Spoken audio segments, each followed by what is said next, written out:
오늘은 사도행전 12장 1절에서 19절 말씀입니다.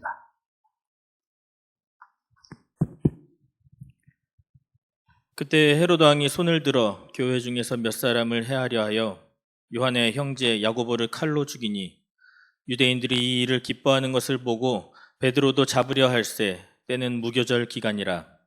잡음에 옥에 가두어 군인 내식인 네페에게 맡겨 지키고 6월절 후에 백성 앞에 끌어내고자 하더라.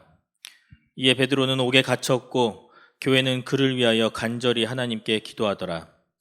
헤롯이 잡아내려고 하는 그 전날 밤에 베드로가 두 군인 틈에서 두 쇠사슬에 매여 누워 자는데 파수꾼들이 문 밖에서 옥을 지키더니 호련히 주의 사자가 나타나매 옥중에 광채가 빛나며 또 베드로의 옆구리를 쳐 깨워 이르되 급히 일어나라 하니 쇠사슬이 그 손에서 벗어지더라.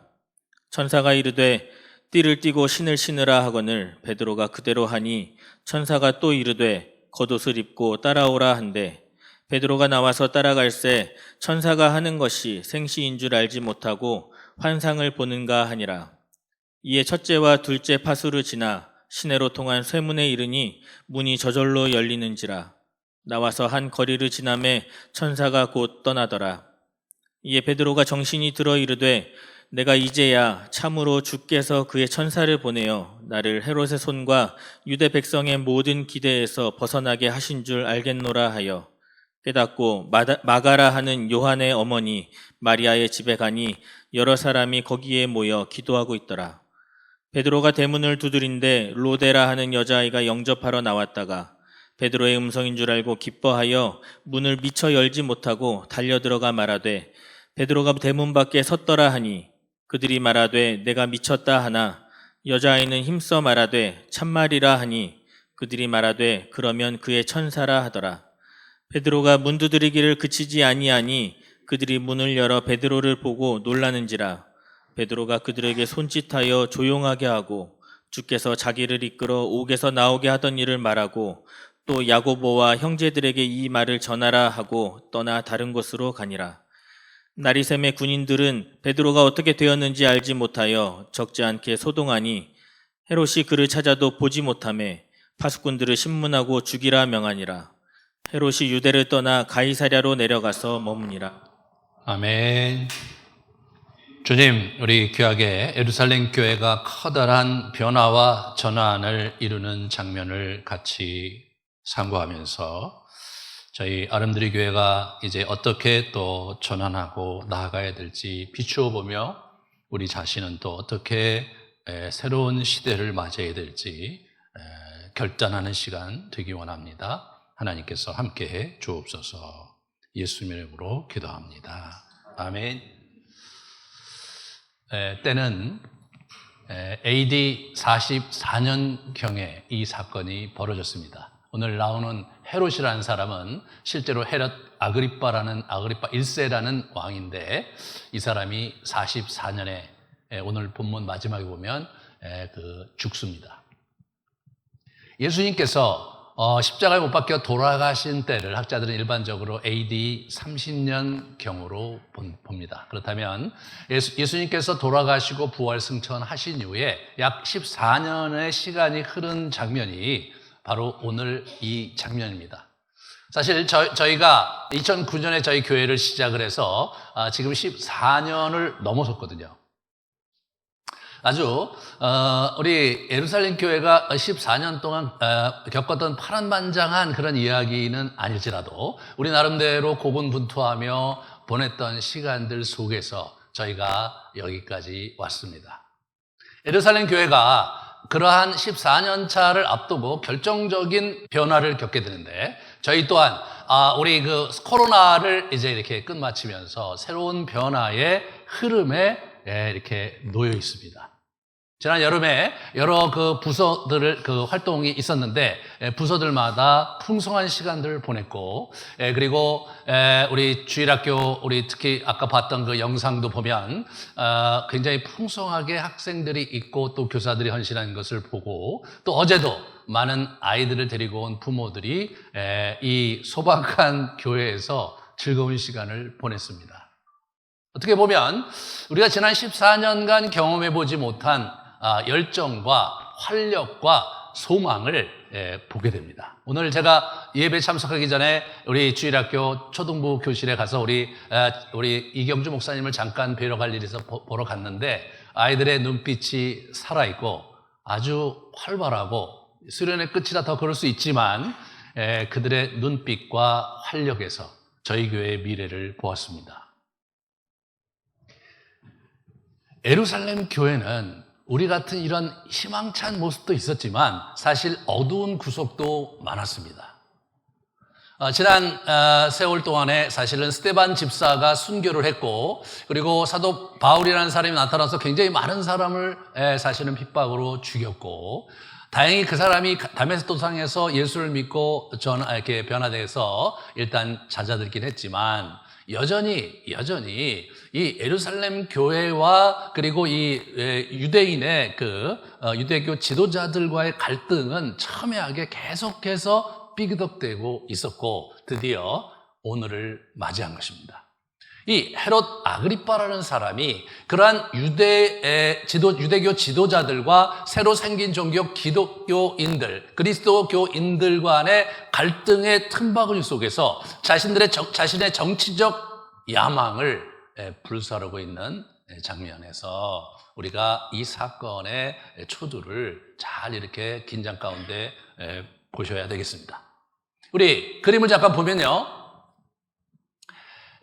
우리 이 헤롯 아그리빠라는 사람은 사실 헤롯 대왕의 손자였어요. 그 그림을 좀 보여주실래요? 네. 여기 보는 좌측이 헤롯 the Great라는 사람이에요. 굉장히 로마의 시저의 지원을 받고 시저를 옛날에 도와준 적이 있었거든요. 그러고 나서 저 사람은 이두메 사람, 에돔 족속 사람인데 이쪽 전체를 불화받았어요. 여러분, 로마 전역에서, 지금도 비슷하지만, 전역에서 이스라엘의 정치적인, 지정학적 입지는 아주 굉장히 중요했어요. 그러니까 로마가 사실은 이 굉장히 중요시 여기서 유대 땅을, 유대인들이 로마 교우를 믿지 않았음에도 불구하고 그들의 특별히 우리 가이사라든가 이 갈리그라라든가 글라디오 이런 황제들이 주목하고 사람을 세우려고 했던 이유는 거기가 지정학적으로 상당한 요충지였기 때문입니다. 가장 두려워했던 로마의 대적은 파르티아, 지금 이제 페르시아, 지금 이제 이란과 이라크 지방에 있었던 굉장히 강성한 군대였거든요. 그 친구들은 활을 쏠 줄 알았어요. 우리 로마인들은 뭐냐면 창과 칼로 싸우는데 이 사람들은 활을 쏘니까 가장 두려워했다고 그래요. 그러니까 그들이 계속해서 로마 이 변방을 쳐들어오는 것에 두려움이 많았는데 이 지역이 전략적으로 그들을 제어할 수 있는 그러한 요충지였다고 합니다. 거기다가 우리 이집트, 저 밑으로 보면 이집트가 있는데 이집트는 밀 생산의 보호였어요. 황제 직속령이었어요. 그러므로 로마의 밀의 주요 수입처가 바로 저기였거든요. 그러니까 여기가 상당히 중요할 수밖에 없었습니다. 그래서 로마는 이 유대 지역의 통치에 늘 관심이 많았어요. 저 사람이 BC 4세기에 죽었습니다. 그리고 헤롯 안비바, 아켈라오, 필립 이런 자기의 자녀들에게 저걸 분할했다가 사실 여러 가지 우여곡절이 되게 많았고 그리고 총독 정치도 했고 그리고 예수님도 그 와중에서 돌아가셨고 이런 일들이 북새통이 지나가면서 그러면서 우리 이 헤롯 대왕의 자녀들이 하나둘씩 죽어가는 와중에 이 헤롯 아그리빠, 그런 헤롯의 손자였던 저 사람이 저 지역을 차지하고 있었어요. 저 사람은요, 성장기에 로마시에서 자랐는데 로마시의 갈리귤라 그리고 글라디오 이런 사람, 이 두 사람이 연이어 황제가 되는데 그들과 어린 시절을 같이 보냈어요. 그리고 갈리귤라가 집권하는 과정에서 저 헤롯 아그리빠가 중요한 역할을 했기 때문에 저 사람이 이 지역에 이제 통치권을 갖는 것은 너무나 자연스러운 일이었어요. 그래서 저 지도를 제가 보여드린 건 뭐냐면 헤롯 더 그레이트, 저 사람이 굉장히 대단한 인물이었는데 저 사람의 땅을 거의 다 회복시켜줬어요. 그게 37년부터 땅을 하나둘씩 갖기 시작해서 41년에 저 지역 전체를 소유하게 됩니다. 그러면 이 사람은 할아버지의 영광을 되찾고 싶었겠죠. 이 사람은 저 지역에서 굉장히 강력한 나라를 구축하고 로마 황제와 이렇게 버타면서 자기의 인생을 마음껏 펼치려는 야욕이 있었던 사람입니다. 그래서 이 사람이 기독교를 핍박하기 시작한 거죠.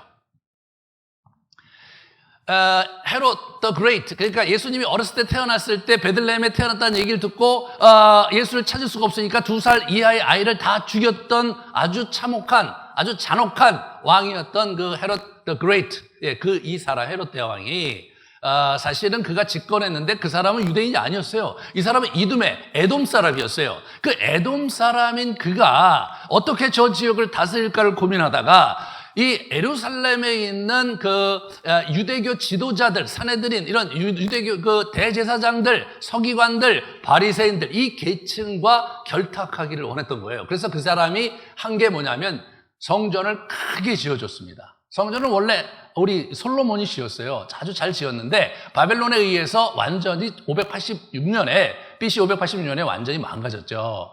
그거를 다시 이제 우리 그 수르바벨이 귀환하면서 다시 재건을 했는데 그때는 초라하게 그지 없었어요. 뭐 물자도 많지 않았고 또 충분한 지원을 받지 못했기 때문에 우리 그 솔로몬의 궁전에는 비교도 할 수 없을 정도로 소박한 그런 조그마한 신전이었습니다. 그 조그맣고 초라한 신전을 우리 이 헤롯이 대대적인 공사를 해서 40여 년의 시간을 투자해서 아주 화려한 신전으로 거듭나게 했습니다. 그 신전이 로마 전체의 제국에서 굉장히 유명했어요. 그래서 어떤 시인은 신전을 보려거든 예루살렘에 있는 헤롯의 신전을 보러 가라 이런 얘기를 할 정도로 이 신전이 아주 유명했습니다. 우리가 지금 보고 있는 그리스에 있는 여러 그 신전들 우리 지금 남아 있어서 굉장히 대단하다고 하는데 당대의 최고의 신전은 헤롯 신전이었어요. 그리고 헤롯 신전을 져놓고 거기 성전을 져놓고 거기에 유대교 지도자들을 거기다 앉혀놓고 그들은 종교적 지도력을 행사하게 하면서 신전에 있는 모든 세금과 모든 헌물과 그런 모든 제사 드리는 그런 헌물들을 다 그들이 독식하게 만들면서 헤롯 대왕이 자기의 치세를 공고히 했습니다. 공고히 했어요. 그리고 그 신전을 그렇게 해놓고 여러분 로마 전체의 10% 정도가 유대교인들이었는데 이 유대교인들이 계속 했던 게 뭐냐 1년에 계속해서 성지순례를 간 거예요. 어디로? 예루살렘의 그 산꼭대기는 초라한 동네로 그 로마 전역에 있는 유대인들이 계속해서 거기를 순례의 길을 1년 내내 떠났습니다. 그게 뭡니까? 그게 관광업이거든요. 그래서 헤롯 대왕이 돈을 엄청나게 벌어서 아주 대단한 그 부를 이루었고 그리고 여러 요새들을 지었는데 지금도 그런 것들이 남아있을 정도로 대단한 왕이 바로 저 헤롯 대왕이에요. 저 헤롯 대왕의 손자가 그걸 이으려고 하니까 이 사람의 입장에서는 정치적인 속셈이 너무나 빤한 거예요. 우리 할아버지의 길을 가는 거죠. 누구의 도움을 받아야 되냐면 성전에 있는 사내들인 공회에 있는 그런 종교 지도자들, 사두개인들, 바리새인들, 서기관들의 지지가 강력하게 필요한 거잖아요. 여러분이 만약 그 당시 우리 헤롯 아그리빠라든가 그 측근이었다면 수수는 빠는 거 아니겠습니까? 그들과 어떻게 협력을 모색할 것인가? 어떻게 그들의 환심을 살 것인가? 보니까 뭐예요? 골칫덩어리가 바로 이 그리스도교 아닙니까? 골칫덩어리가 나사렛 땅 아닙니까? 그러니까 이 사람이 거기다 손을 댄 거예요. 첫 번째 손을 누굴 댔느냐? 야고보를 데려다가 자기가 참수를 합니다. 오늘 본문에서 보시면 야고보를 왜 데려다가 참수했는지 이유가 기록되어 있지 않아요. 야고보가 어떤 빌비를 잡혔는지도 기록되어 있지 않아요. 다만 우리가 그냥 신앙적인 차원에서 볼 때 만약 누군가 죽어야 된다면 요한과 야고보 둘 중에 한 사람이 죽어야 되는 건 너무나 분명해져요. 우리 그 마가복음 10장을 보면 그게 이제 드러나 예수님께서 말씀하신 걸 보면요. 이분이 그 예루살렘 올라갈 때 막 요한과 야고보가 당시 대권을 잡으면 우리가 좌편 우편 앉혀달라 했을 때 하신 말씀이세요. 내가 마시는 잔을 너희가 마실 수 있으며 내가 받는 세례를 너희가 받을 수 있느냐? 그들이 말하되 할 수 있나이다. 예수께서 이르시되 너희는 내가 마시는 잔을 마시며 내가 받은 세례를 받으려니와 내 우편에 앉은 것은 내가 줄 것이 아니다. 이렇게 얘기를 하면서 예, 고난이나 잔뜩 받아라. 이제 그렇게 얘기를 하신 거예요. 근데 저게 빈말이 아니었던 게 사도들 중에 첫 번째 순교자가 우리 야고보였고 마지막 주자가 누구였냐면 사도 요한이었습니다, 여러분. 늙을까지 있다가 다른 사람 다 죽고 나서 마지막에 죽었는데 이 사람 물론 제명에 죽었지만 몇 차례 독살과 몇 차례 귀향도 보내고 막 굉장히 고통스럽게 인생을 이렇게 살다가 돌아가셨어요. 그들이 원하는 바를 성취했죠. 여러분, 무조건 구하면 큰일 납니다. 자, 그러면 도대체 헤롯 아그리빠는 왜 야고보를 먼저 죽였을까? 그것은 3절과 4절에서 힌트를 얻을 수 있어요. 자, 유대인들이 이 일을 기뻐하는 것을 보고 베드로를 잡았다 이렇게 나오죠. 그러니까 유대인들의 어떤 여론의 향배를 보려고 야고보를 죽인 거예요. 응? 여러분, 베드로를 데려다가 베드로를 죽였다고 합시다. 그건 정치적인 부담이 굉장히 큰 거죠. 왜냐하면 폭동이 일어날 수 있잖아요.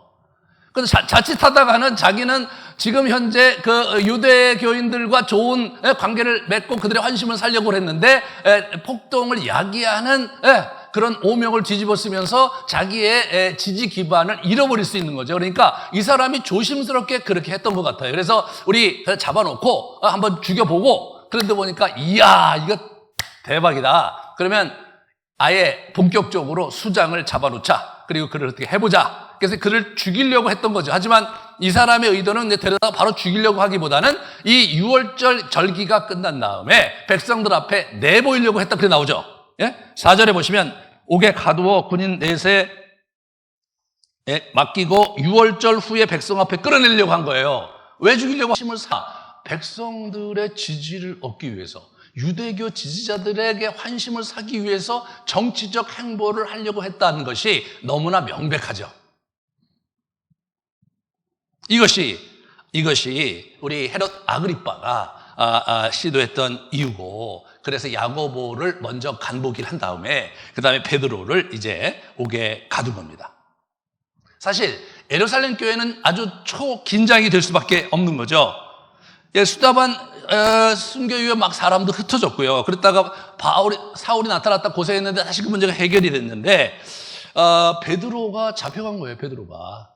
그러니까 이 부분에서 여러분 그러니까 야고보가 죽은 거와 베드로가 잡혀가서 많은 군중 앞에서 욕을 바가지로 먹고 죽는 거와는 차원이 굉장히 다른 거예요. 그죠? 베드로가 많은 사람 앞에서 돌팔매를 또는 이렇게 비난을 받으면서 그가 거기서 죽게 되면 이제 태어난 지 14년밖에 안 되는 우리 초대 그 예루살렘 교회의 존망에 큰 위험이 이제 생기는 거죠. 그렇죠? 여러분 종교라는 게 이제 처음에 이렇게 신흥 종교가 생겨서 그게 여물기까지 여러 가지 환란과 어려움을 이제 겪게 되는데 가장 중요한 게 그 리더십의 정수가 되는 분이 잘 유지돼야 되는 거예요. 그래서 잘 유지돼야 되는 거예요. 그러니까 이 베드로가 잘 유지돼야 되는 거예요. 그러니까 우리 그 기독교의 존망의 기로에서 우리 예루살렘 교회는 엄청 열심히 기도하는 모습을 5절과 12절에 볼 수가 있는 겁니다. 5절에 보시면 이에 베드로는 옥에 갇혔고 교회는 그를 위하여 간절히 하나님께 기도했다. 이분들이 기도하기 시작했거든요. 며칠을 계속 기도했어요. 12절에 보시면 그게 드러납니다. 깨닫고 마가라는 요한의 어머니 마리아의 집, 이게 마가의 다락방이죠. 여기서 여러 사람이 거기에 모여 기도하고 있었다. 계속 기도하고 있었던 거예요. 여기가 그 처음에 우리 그 예수님 부활 승천하시고 나서 그리고 성령 강림하시기까지 기도했던 장소가 바로 여기거든요. 이분들이 뭐냐면 예수님이 돌아가시고 나서 어떻게 됩니까? 부활 승천하시기까지 40일 경과했어요. 그 다음에 어떻게 됐냐면 50일째 되는 때 우리 성령 강림하셨죠. 오순절 때. 그러면 예수님이 6월절에서 3일간 하시고 또 이제 40일 지나시고 그리고 50일째 우리 오순절 때 성령이 강림하셨으니까 약 일주일을 합심해서 기도를 했던 거죠. 그 장소에서 놀라운 역사가 일어났던 거예요. 성령 강림의 역사가 일어났던 거예요. 그러면 지금 이분들이 이 절대절명의 위기 속에서 그 자리에 모여서 뭘 하고 있었는지가 선명하게 드러나는 거죠. 그때와 같은 놀라운 역사가 성령의 강림하심이 성령의 능력이 드러나고 이 위기를 돌파할 것을 그들이 합심해서 기도한 겁니다. 합심해서 기도한 겁니다. 여러분과 제가 정말 우리 이렇게 이 신앙생활 하는 데 있어서 여러분이 뭐가 일이 안 풀리고 여러 가지 어려움이 있을 때 우리가 작정기도, 개인적으로 작정기도를 하지만 여러분 그것이 단순히 혼자 기도해서 될 일이 아닐 때가 있는 거예요. 우리가 가족이 합심해서 기도해야 될 때가 있고 교회가 합심해서 기도해야 될 때가 있는 거예요. 하나님이 도와주시니까, 하나님이 인도하시니까, 하나님이 역사하시니까 저절로 일이 풀릴 것이라고 기대하지 마세요. 물론 주께서 그렇게 하시지만 우리의 기도의 분량이 차길 원하시고 그 기도가 하나님이 원하시는 분량만큼 찼을 때 그때 비로소 일이 벌어지는 것이 성경이 우리에게 얘기해 주는 바예요. 고넬료 얘기해. 고넬료, 네 기도가 하나님께 상달되었다. 너의 구제가 상달되었다라고 하시면서 하나님의 때를 얘기하시잖아요. 구약에도 많이 나오고 여기서 계속 나오는 거예요. 우리 교회가 지금 그래서 어떻게든지 좀 기도를 합심 기도를 해보려고 이게 금요 기도에도 2번이나 이렇게 8시와 10시에 지금 하고 있고요. 그리고 이제 우리 그 임직들이 이제 단톡방에서 계속해서 우리 복음운동을 위해서 기도하고 있습니다. 지금 우리가 기도해야 될 때입니다. 경제적으로 상당히 전망이 어둡고 우리의 삶이 쉽지 않은 그런 상황인데다가 한국 교회가 사실 굉장히 어려운 상황이 있기 때문에 우리가 기도하면서 하나님께서 우리 교회에 보이시는 여러 징후들 가운데 어떻게 그 다음으로 가야 될지를 우리가 합심해서 기도해야 이 어려움 속에서 이 가능성 있는 이 상황 속에서 우리가 돌파할 수 있는 겁니다. 단순히 교회가 그런 것이 아니라 여러분의 가정과 여러분의 인생이 돌파를 하려면 합심해서 기도해야 됩니다. 여러분 개인뿐 아니라 여러분 배우자와 여러분 아이들을 데리고 밤마다 합심 기도하는 거. 그 속에 놀라운 역사가 있다고 성경은 우리에게 가르쳐주고 있는 거예요. 너무 안일하게 그냥 잘 되겠지. 하나님 뭐 이렇게 좀 집에서 잠깐 기도하고 길 가다가 기도하는 것만으로 안 될 때가 있는 거예요. 지금이 바로 합심해서 기도할 때입니다.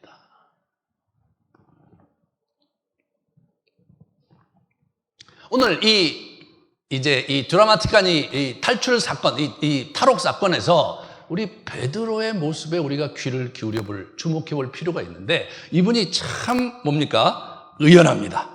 아주 의연해요. 여러분 이 4절과 이제 이렇게 보시면 군인 내식 4패 이렇게 나오죠. 군인 내식 4패에게 이렇게 맡겨지고 있잖아요.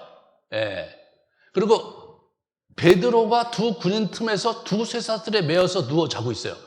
굉장히 아주 철저하죠. 이 사람이 어떻게 되냐면 두 군인 틈에서 자는데 쇠사슬을 둘로 묶었어요. 이렇게 했나 봐요. 예, 이렇게 있었나 봐요. 그 다음에 파수꾼을 또 밖에서 지키고 있었어요. 예, 그래서 탈출할 때 보면 첫째 파수꾼, 둘째 파수꾼 지나자 쇠문이 있었어. 그게 아주 이렇게 굉장히 깊은 곳에 이 사람을 가둔 게 맞죠. 이게 왜 이렇게 이 사람을 거기다 가뒀느냐? 이 사람 탈옥할까봐. 과거에 5장에 탈옥한 적이 있었거든요. 한번 5장을 같이 보시면, 사도들을 잡아다가 옥에 가두었더니 주의 사자가 밤에 옥문을 열고 끌어냈어. 그러니까 굉장히 탈출하기 쉬웠던 거예요. 자기들이 볼 때는. 그냥 문만 열으면 그냥 나갔어요. 근데 이제는 그렇게 할 수 없었던 거예요. 그거 다 알고 있잖아요. 그러니까 이 사람은 자칫하면 탈출하니까 뭔가 영적인 능력에 의해서 탈옥하니까 우리가 이 사람을 철저히 지키려고 어떻게 했냐면 이 사람을 양쪽에서 묶어요. 그리고는 묶어놓고 놔두는 게 아니라 그 양 옆에 보초가 있어요. 보초가. 그리고 이 옥 바깥에 또 보초들이 있어요. 이렇게 철저하게 감시해서 이 사람을 지키고 있어요. 그 가운데 베드로가 있는데 베드로가 생각보다 너무 잘 자는 거예요. 이게 참 기가 막힌 거예요. 그래서 이 베드로가 자는데 얼마나 잘 잡니까? 이 옆에 툭툭 치잖아요. 축 쳐요.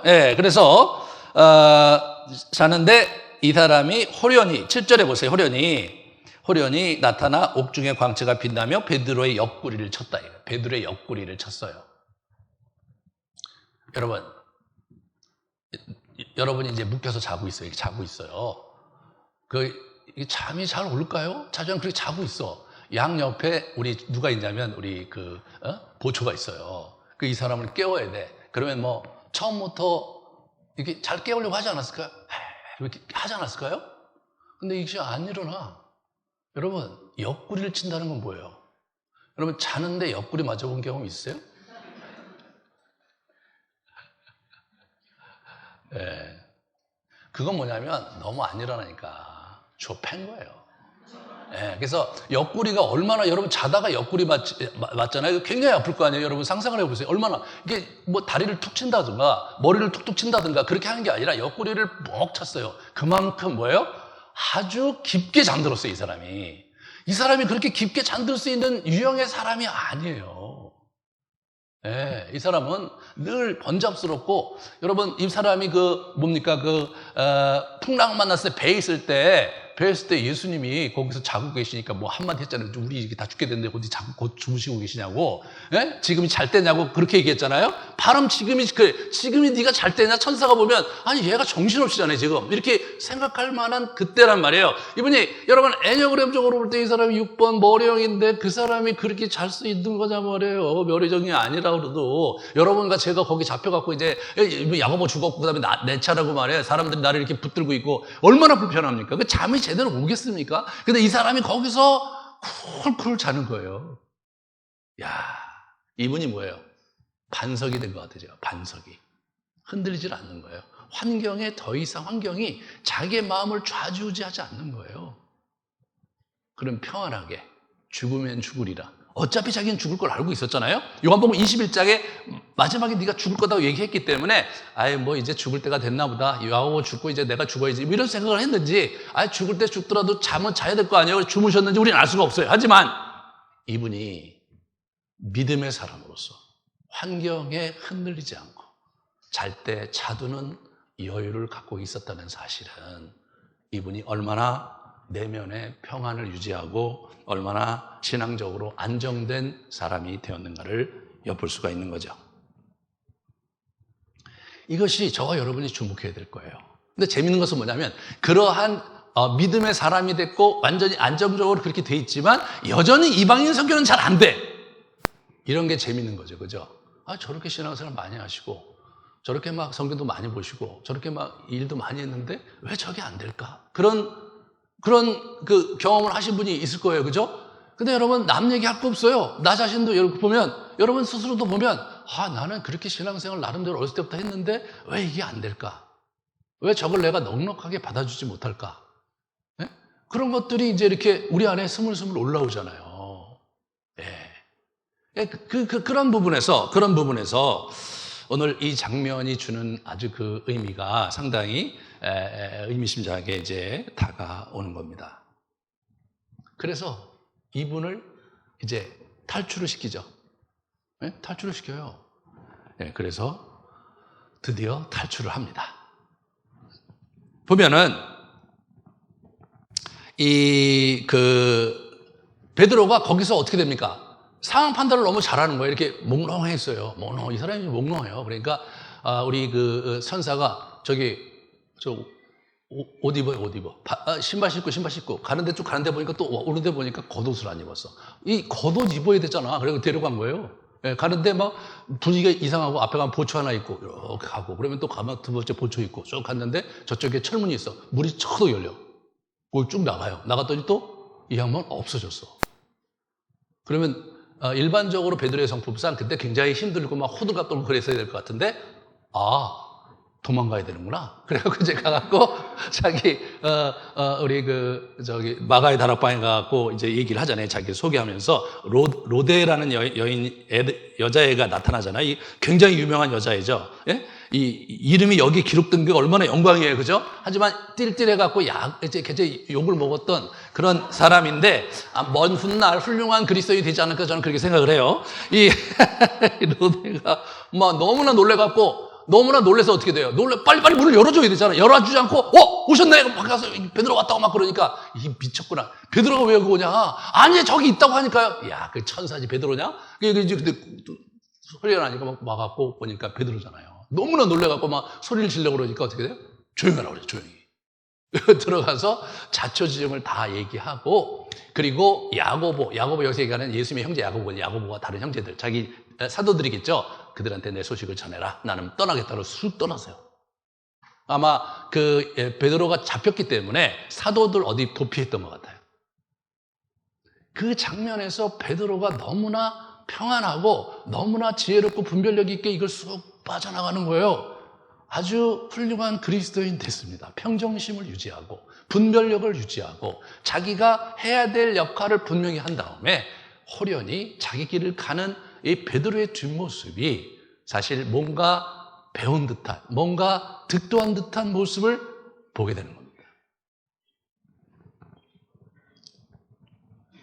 그리고 나서 난리가 났죠. 그래서 헤롯 아그리파 진영에서 볼 때 없어지니까 이제 보초병들을 데려다가 신문하고 다 죽여요. 그 당시 로마 법에는 이제 이렇게 죄수가 탈출하잖아요. 그러면 사형이었어요. 그래서 죽입니다. 그리고 자기는 이제 이렇게 가이사랴에 가갖고 거기서 이제 있으면서 체류하면서 자기 통치를 하다가 두로와 시돈 사람들과의 갈등이 있었어요. 내용이 정확히 뭔지는 몰라요. 자세한 그런 갈등상에서 화를 내고 그러면서 그럴 때 많은 사람들이 그걸 용서하라고 화합하라고 하면서 커다란 집회에서 연설을 했는데 이 사람의 연설을 너무 잘했고 신의 목소리다 그렇게 나왔는데 이상하게 그 사람이 벌레 먹어 죽었다라고 이상하게 표현하고 말았는데 이게 역사에 기록되어 있어요. 이게 요세푸스라는 유대인 역사가의 글에 기록이 되어 있어요. 그게 저 얘기예요. 자, 보세요. 현재 그의 아첨하는 사람들은 한 곳에서 다른 곳에서 그를 위해 좋지 않지만 그가 신이라고 외쳤다. 그의 배도 심한 통증이 생겨서 가장 격렬한 방식으로 시작되었다. 그러니까 통증이 이게 이 안에 뭔가 굉장히 강력하게 있었는데 그건 성경은 벌레 먹었다고 얘기하는데 저기 또 이렇게 표현하고 있는 거죠. 5일 동안 배 통증으로 상당히 지쳤을 때 그는 이 삶을 떠났다. 5일 동안 복통을 호소하다가 돌연 죽은 거예요. 그렇게 이야기가 끝나는 거예요. 아주 드라마틱하죠. 베드로를 죽이려고 하다가 지가 죽었어요. 하나님께서 강권적으로 역사하셨습니다. 그러면서 교회가 다시 왕성하게 일어나면서 평안하게 일어나는 것으로 이제 이렇게 이야기가 전개되고 있는 것을 보게 됩니다. 이 로마 시대에 그 황제들이 우리 기독교를 많이 핍박을 했어요. 특별히 이때부터 해갖고 312년 밀란 칙령까지 10대 박해라고 10명의 황제들이 대대적으로 박해해서 많은 그리스도인을 죽였어요. 그런데 10명의 그 황제들이 제명해 죽은 사람이 한 사람도 없어요. 예? 구테타가 나서 죽든가 병 나서 죽든가 모두 죽었어요. 그 시초가 누구냐? 헤롯 아그리빠죠. 헤롯 아그리빠예요. 아니 그 이전에 헤롯 대왕도 사실은 유아살해하고 그가 BC 4년에 죽었으니까 그가 첫 번째 시초인지 모르죠.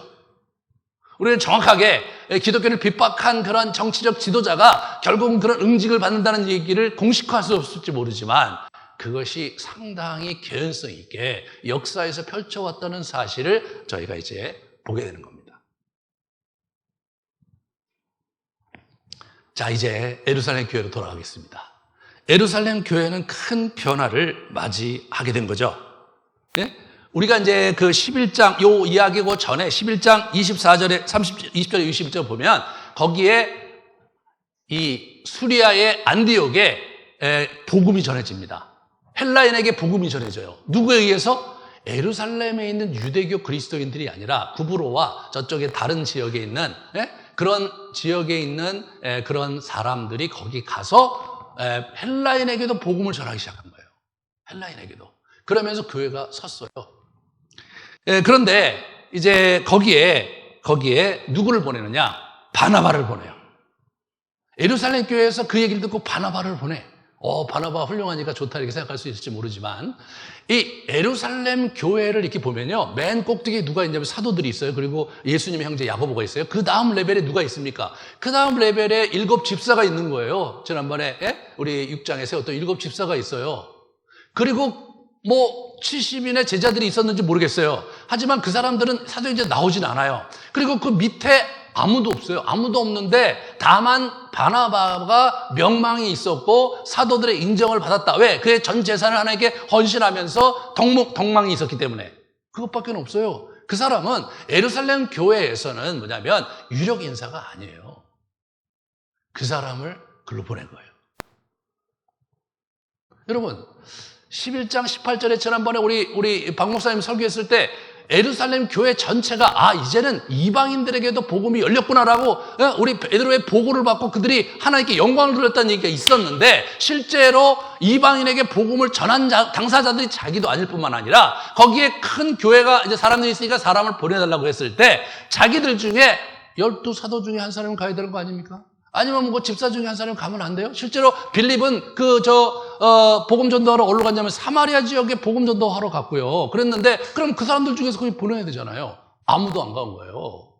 바나바를 보낸 거예요. 이게 예루살렘 교회가 갖고 있었던 한계인 거예요.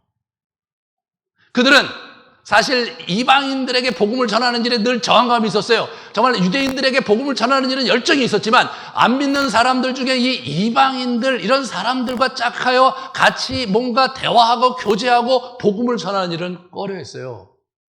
하나님께서 그렇게 하신다는 것을 고넬료가를 통해서 목도하고 증언을 듣고 동의를 했지만 실제로 본인들이 몸소 가서 그 일을 착수하지는 않았던 거죠.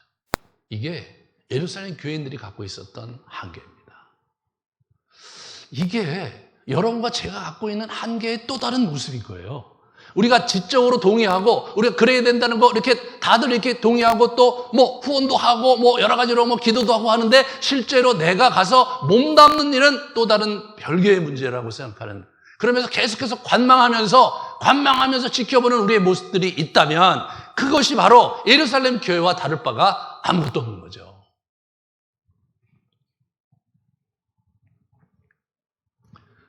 그래서 부흥했어요.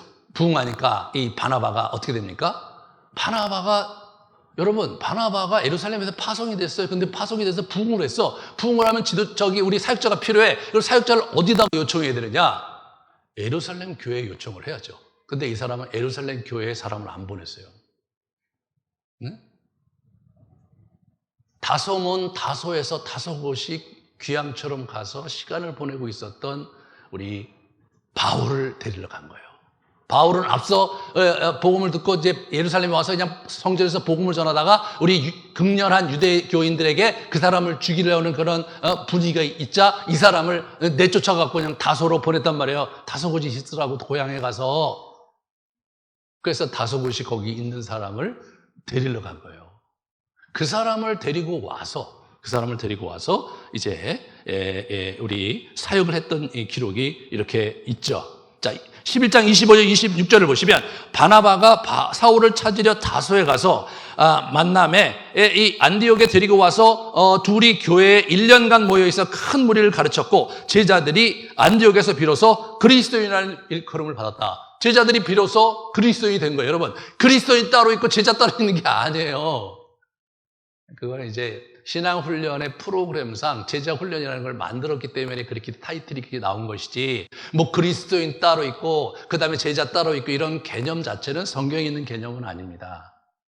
네, 뭐 열정적으로 그리스도를 믿는 그런 그리스도인들, 또 훈련을 받는 그리스도인들이 이렇게 해야지 또 정확한 표현이라는 생각이 들어요. 여러분, 그렇게 된 거예요. 여러분, 이 누구냐면 우리 바울은 어떤 사람이냐? 예루살렘 교회에서 축출당한 사람이에요. 과거에 예루살렘 교회에 많은 사람을 핍박하고 죽였던 아주 문제가 많은 친구란 말이에요. 그렇기 때문에 그 사람은 어떻게 됩니까? 회심하기 전에도 예루살렘 교회가 힘들었어요. 회심하고 나서 또 그 사람이 복음을 전도해서 예루살렘 교회를 힘들어하게 했어요. 그래서 이 사람을 내쫓았단 말이에요, 다소로. 그러고 나서 성경 저자는 어떻게 하면 비로소 이제 사람들이 이렇게 날마다 믿는 사람을 더하게 하셨다. 그러니까 이런 사람이 있어요. 어찌됐든가 없으면 교회가 더 평안하고 그 사람이 없으면 교회가 더 부흥하는, 그는 나름대로 열심히 교회를 봉사하고 하나님의 일을 하려고 하는데 그 사람만 있으면 일이 안 되는 그런 사람이 있었는데 그 사람의 대표 주자가 바울이에요. 여러분, 바울을 데려다가 써야 할 정도로 예루살렘 교회가 이방인의 이게 선교와 이거 일을 안 한 거예요. 안 한 거예요. 여러분, 이 장면을 잘 보셔야 돼요. 하나님께서는 하나님의 일을 하실 때 자원해서 하시는 거 원하세요. 우리 교회 정책이 그거잖아요. 자원해서 하는 거 원하세요. 근데 자원해서 하다가 안 되면 어떻게 됩니까? 그러면 때때로 하나님께서 우리에게 강권하시고 기회를 주시는데 그래도 버티면 어떻게 됩니까? 하나님 여러분 포기하시죠. 하나님은 제3의 사람들을 데려다가 그 일을 하시지 싫어하는 사람 데려다가 억지로 시키시는 분이 아니에요. 그래서 제가 그 마음을 본받아서 이렇게 지금 사목회를 하고 있는 거예요. 잘 들으셔야 돼요, 이게. 하나님의 일은 자원하는 자들이 와서 기쁘게 하는 걸 원하시는 분이 하나님이시다. 설사 유명한 사람들이고 영향력이 있는 사람이 예루살렘에 가득가득 할지라도 그들에게 자원하는 마음이 없다면 다소에 있는 문제 많은 지도자 바울을 데려다가 그 일을 시키시는 분이 하나님이시다. 네, 그런 거예요. 저래 금요일 날 이렇게 우리가 이제 기도하면서 우리 찬양 인도자 구했죠. 자원하는 사람을 원했어요. 우리 10시 예배하는데도 자원하는 사람을 원했어요. 어떤 분이 오셔서 그 목사님 누구를 시키실 겁니까? 저는 시키지 않습니다. 그들이 와서 하기를 원합니다. 안 오시면 어떻게 합니까? 내가 합니다. 그때 굉장히 얼굴이 찌그러지시더라고요. 제가 하면 난리가 나는 걸 아시니까. 근데 실제로 첫째 날 안 오셨어요. 반주는 오셨는데 찬양 인도가 아무도 안 오셨더라고요. 제가 했어요. 제가 해서 나름대로 저는 잘했다고 생각했는데 그 다음 주에 다른 사람이 오시더라고요. 그만큼 여러분이 제가 이런 찬양 인도하는 거에 대해서 굉장히 힘들어 하시는 거를 제가 느끼면서 한쪽으로는 씁쓸하지만 한쪽으로 뭐예요? 하나님의 일은 그렇게 해야 된다는 거예요. 예? 자원하는 사람이 와서 찬양을 제대로 이렇게 아주 음악을 제대로 잘하고 그러지 못하선 치더라도 내가 밤 10시에 와서 부족하지만 정말 기타를 치면서 찬양을 인도하려는 마음이 있는 자, 그런 사람들을 통해서 하나님의 나라가 이루어지는 거예요. 능력 있고 유능하고 인정받는 사람에 의해서가 아니라 여러분 이 이방인들에 대한 복음 전도하는 사람의 리스트가요. 이름이 안 나와요, 여러분. 이름이 안 나와. 여러분 이 11장에 이렇게 보시면 그 이름이 안 나온다니까요. 19절, 11장의 19절. 그때 스데반의 일로 일어난 환란에서 말미암아 흩어진 자들이 베니게와 구브로와 안디옥까지 이르러 유대인에게만 말씀을 전했는데 이 사람들은 유대인에게만 전했어요. 그 중에 구브로와 구레네 몇 사람이 안디옥에 이르러 헬라인에게도 말하여 주 예수를 전파하니 주의 손이 그들에게 함께 하심에 수많은 사람들이 믿고 주께 돌아왔다 이렇게 나와요. 그 중에 구브로와 구레네 몇 사람 누군지가 안 나와요. 여러분 이 누가가 굉장히 철저하게 고증한 사람이거든요. 누가만이 마리아의 수태고지가 누가가 기록했어요. 그 학자들이 연구를 해봤는데 누가는 마리아를 개인적으로 인터뷰했을 것이다. 인터뷰하지 않고서는 일장의 그러한 세부 내용을 기록할 수 없었을 거라는 거예요. 그런 누가예요. 그런데 여러분 이거 이방인 교회가 처음 세워졌는데 이 사람의 이름을 이 사람이 안 썼다는 건 뭐예요? 이름을 아무도 모른다는 거예요. 아무도 그 사람의 이름에 관심이 없어요. 여러분, 예? 이름에 관심이 없다고요. 하늘나라에 기록이 됐겠죠. 예. 제가 우리 교회를 훈련시키는 데 있어서 원하는 사람만 와서 훈련을 받게 하는 거죠. 예? 그리고 그냥 회비까지 받아요. 예? 제가 이렇게 억지로 강권하지 않아요. 예. 제가 있던 옛날 단체에서 훈련을 제가 많이 시켰던 사람인데 배우게 된 게 뭐냐면 억지로 시켜서 되는 훈련은 없다. 두 번째, 훈련으로 사람이 만들어지기보다는 훈련하고자 하는 마음을 가진 하나님의 열린 마음을 가진 그 영혼이 바뀌는 거지. 훈련을 굉장히 잘 받았기 때문에 그 사람이 훌륭한 하나님의 사람이 되는 건 또 아니다. 예. 하나님의 일은요, 이 영혼의 순수한 열정 속에 좀 부족하고 좀 연약하고 잘 못한다 할지라도 하나님에 대한 순전한 마음을 가지고 그 일을 감당하는 사람들에 의해서 하나님의 나라의 일은 이루어져 가고 있는 것이다. 그게 제 소신입니다. 여러분, 그게 성경에서 얘기하는 바예요. 제가 늘 얘기하잖아요. 아니, 목사가 하란다고 하냐? 우리가 하나님 앞에 반응하고 철들어서 내가 이거 해야 되는데 내가 좀 부족한데 뭐 할 사람 없습니까? 그럼 저도 해도 됩니까? 그럼 제가 안 된다고 얘기한 적이 한 번도 없어요. 제가 마음으로 좀 불편하지만 그럼에도 불구하고 환영합니다. 환영합니다. 더러는 때로 이상한 일도 일어나지만 저는 생각합니다. 저들이 아니라 저들 뒤에서 일하시는 성령께서 이루어 오실 것이다. 여러분, 아름드리 교회가 그렇게 얼렁뚱땅 여기까지 왔습니다. 뭐 하나 제대로 되는 일도 없었어요. 하지만 또 안 되는 일도 없잖아요. 초대교회가 그렇게 간 거예요. 뭐 체계적으로 뭘 한 게 아니에요. 체계적으로 하려고 노력한 건 맞아요. 우리도 그건 해야 돼. 하지만 우리의 계산과 우리의 그런 어떤 계획이 아주 완벽하게 일어나서 말이에요. 그래서 제대로 가면 어떤 일이 벌어집니까? 일하는 사람이 할 맛이 난다고 그래요. 근데 저는 이제 그렇게 해봤는데 일하는 사람이 할 맛이 나면 뭐예요? 자기 성취와 자기 욕구 충족으로 그 일을 하는 경향이 많아요. 엉성하고 계속해서 뭐가 안 되고 막 불평이 나오고 그럴 수 있죠. 그럴 수 있죠. 그렇게 엉성하게 갈 때 성령께서 역사하시는 경우가 훨씬 더 많은 거예요. 훨씬 더 많은 거예요. 제가 콰이어 타임을 처음 하게 된 게 제가 대학교 2학년 때 어느 교회 수련을 갔어요.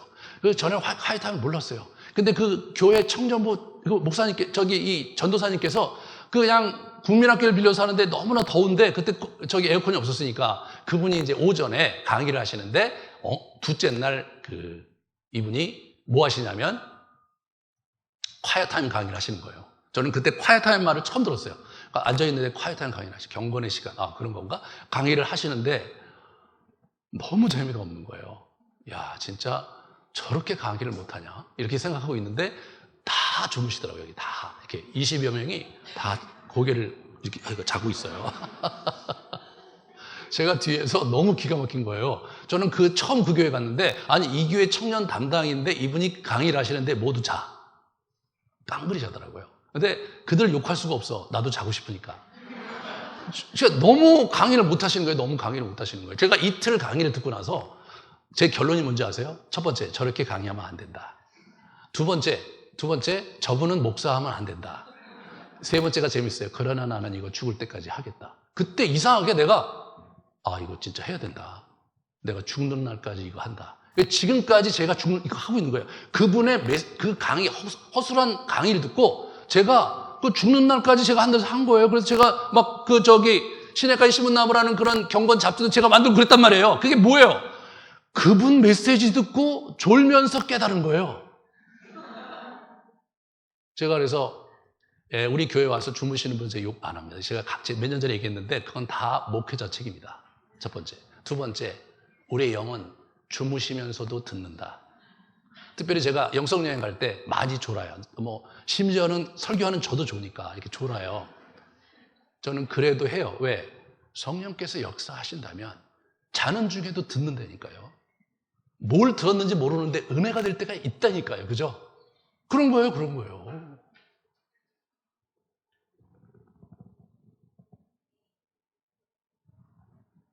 이 부분을 여러분이 잘 기억하셔야 돼요. 하나님의 나라의 일은 이렇게 소박한 사람들에 의해서 뭐 좀 훈련을 받긴 뭘 받았겠어요. 그냥 다니다가 이렇게 귀동냥하고 듣고 근데 내 마음에 저거 하고 싶어. 눈치 보지 말고 오세요. 그럼 되는 거예요. 그냥 그렇게 하다 보면 은혜를 받고 그렇게 하다 보면 놀라운 일이 일어나는 거예요. 놀라운 일이. 제가 대학교 1학년 때 어떻게 되냐면 중고등부 교사가 됐어요. 근데 저기 없어요. 우리 전도사님 없었어요. 목사님께서 전도사님 안 세워요. 제가 교사 혼자예요. 그러면은 설교는 누가 하느냐? 설교는 목사님이 하셔야 되는데 늘 바쁘세요. 토요일 날 어디가 가시고 토요일 날 모임 있거든요. 그러면 이제 권사님들 한두 분 모셔다가 이제 하시는데 이분들도 바쁘셔. 그럼 어떻게 되냐? 제가 해야 되는 거예요. 그래서 제가 대학교 1학년 때부터 설교를 시작했어요. 근데 그때부터 1시간 했어요, 제가. 제가 생각하면 참 기가 막힌 거예요. 제가 대학교 1학년짜리가 설교를 했는데 1시간씩 한 거예요. 얼마나 많이 힘들었겠어요, 얼마나 많이. 그 친구들 정말 불쌍하죠. 근데 그 설교 듣고 지금 목사가 2사람이 됐어요, 여러분. 그 가끔 연락 와요, 목사님 잘 계시냐고. 제가 그런 사람입니다. 하나님의 나라의 일은 늘 그런 식으로 진행되는 겁니다, 여러분. 사랑하는 여러분. 여러분의 마음 가운데 하나님의 선한 마음과 열정을 주셨다면 조심스럽지만 기도하면서 그 일에 동참하셔야 됩니다. 뭐 자격이 구비돼서 뭐 이런 거 생각하지 마시고 하나님 주시는 열망을 가지고 그렇게 하시는 거예요.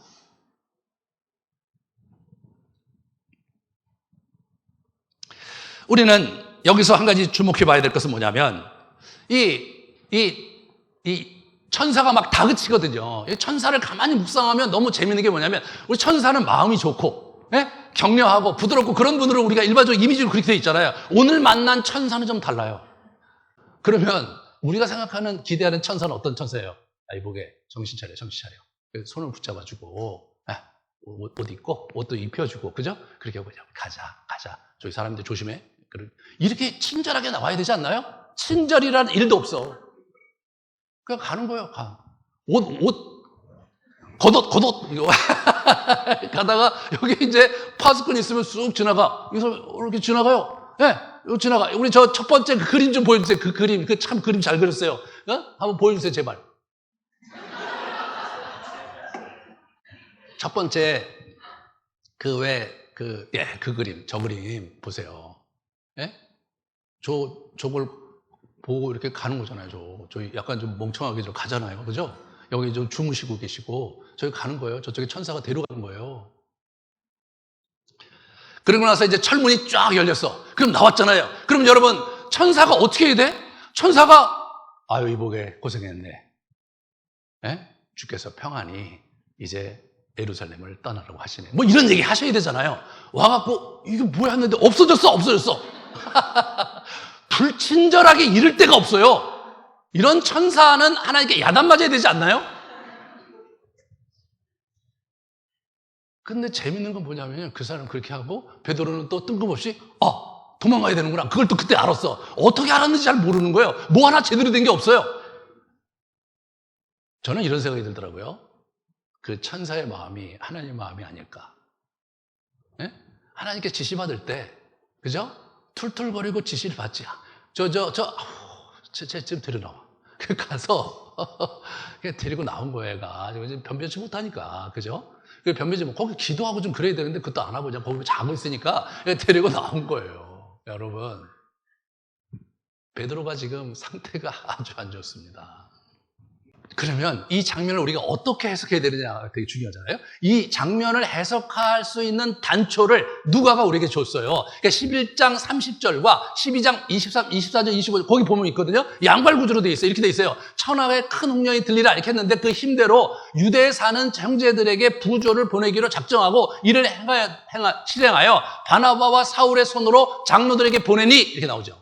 그러고 나서 12장 1절에 해갖고 우리 헤롯이 야고보를 죽이고 이 여러 가지 일들이 있었던 거예요. 그리고 이 일이 끝나고 우리 헤롯이 죽고 나서 저게 나오는 거예요. 하나님의 말씀은 흥황해졌다. 상황이 정리가 된 거예요. 그 다음에 바나바와 바울이 부조하는 일을 마치고 마가라는 요한을 데리고 예루살렘으로 돌아오니라 이렇게 나오죠. 재밌죠? 돌아오니라. 예루살렘으로 이렇게 안디옥으로 돌아가니라 이렇게 해야 될 것 같아요. 그죠? 그렇게 되면 예루살렘으로 돌아가니라 그러면 어떤 일이 벌어지냐면 예루살렘 중심이죠. 근데 이건 예루살렘 중심이 아닌 거예요. 중심이 어디 있습니까? 중심이 안디옥에 있어요. 그들이 예루살렘에서 안디옥으로 돌아왔다 이렇게 나오는 거예요. 이게 뭐예요? 표대가 옮겨진 거예요. 표대가 옮겨진 거예요. 더 이상 예루살렘의 시대는 끝났다 이거예요. 그게 끝난 거예요. 안디옥의 시대가 왔다 이겁니다. 여러분, 이게 14년 만에 벌어진 일이었던 거예요. 하나님께서 그들을 정말 들쑤시고 그들을 강권하시고 그들에게 놀라운 역사를 하셔서 이방인에게 복음을 전하려고 무지무지 애를 썼는데 이분들이 거기에 순종하지 않으니까 어떻게 돼요? 그냥 포기하신 거예요. 그냥 포기하신 거예요. 그리고 거기서 안디옥으로 옮기신 겁니다. 여러분, 하나님이 저와 여러분을 기다리다가 하나님이 원하시는 걸 안 하면 어떻게 돼요? 그냥 포기하시는 거예요. 아무 일도 없이 그냥 놔두시는 거예요.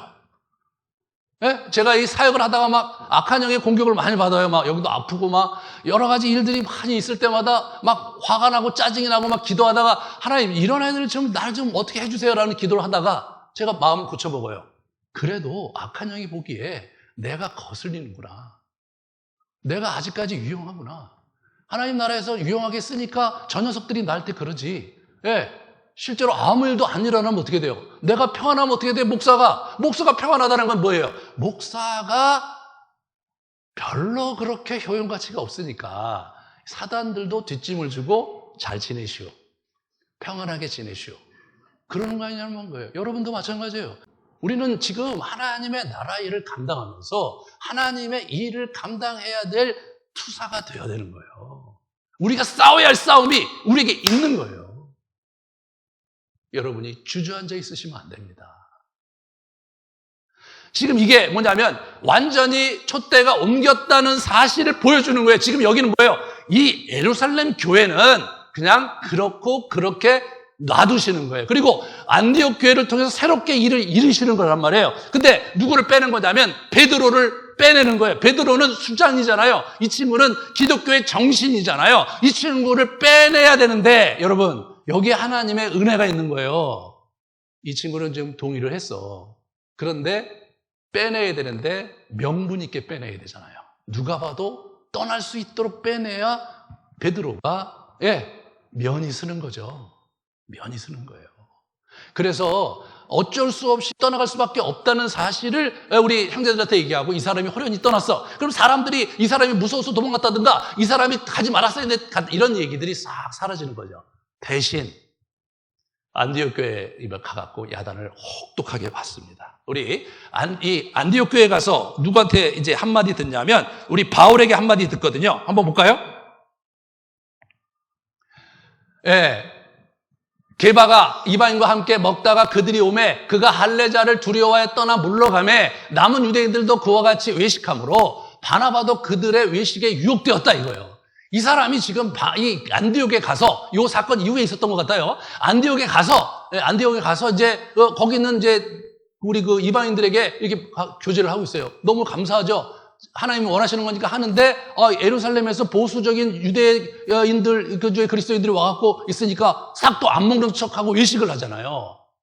이게 베드로인 거예요. 눈치 보는 게 베드로인 거예요. 그러는 줄 알고 그래서는 우리 복음을 그들에게 전하고 그들과 교제해야 되는 거 알지만 예루살렘에 있는 그러한 유력한 인사들이 그들이 자기의 그런 모습을 보고 자기를 비난할까 봐 자기를 힐난할까 봐 두려워서 이거를 뒤로 빼는 인사 그게 누구예요? 그게 바로 베드로란 말이에요. 베드로가 그래서 이게 안 되고 있었던 거예요. 그래서 바울이 베드로를 호되게 야단친다. 보세요. 내가 그를 대면하여 책망했다. 모든 자 앞에서 게바에게 이르되 네가 유대인으로서 이방인을 따르고 유대인답게 살지 아니하면서 어찌하여 억지로 이방인을 유대인답게 살게 하려느냐라고 사람들 앞에서 대놓고 이걸 한마디 하시는 거예요, 이분이요.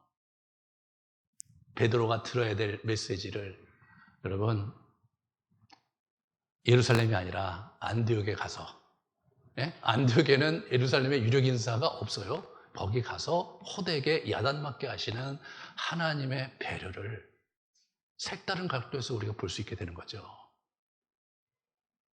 실제로 제 공부에 의하면 베드로가 여기서 결정적인 변화를 시작을 했다고 생각이 됩니다.